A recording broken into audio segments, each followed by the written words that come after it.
on commençait cette prise de parole après avoir entendu Stéphane qui a évoqué, qui posait un peu le cadre des cheminements.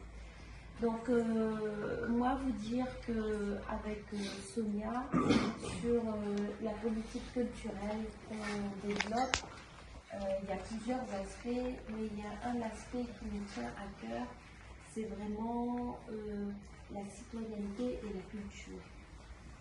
Ces deux choses-là qui se rejoignent à un moment donné, c'est de dire comment est-ce que la culture peut être un outil pour être approprié par les gens. Les gens, nous pas, dans notre vie de tous les jours.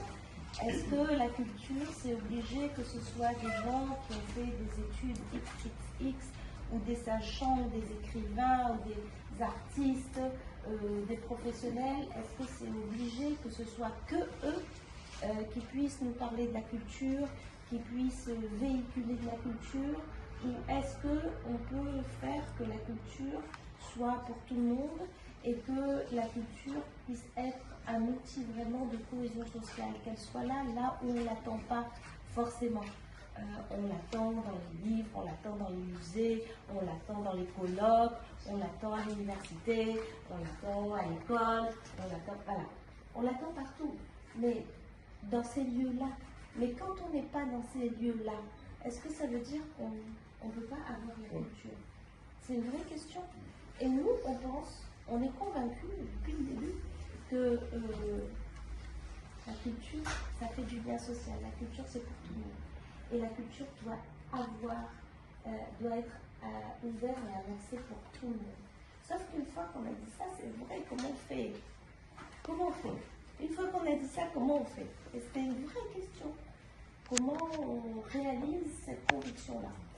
Et donc, ce diplôme d'accès aux études universitaires, grosso modo, c'est de se dire que les gens qui n'ont pas eu accès aux études supérieures, qui n'ont pas eu leur bac, pour aller à l'université, je crois que c'est votre cas. Non, mais il y a des choses où il ne faut pas avoir honte. C'est une fierté aujourd'hui, vous devez être fiers de ça.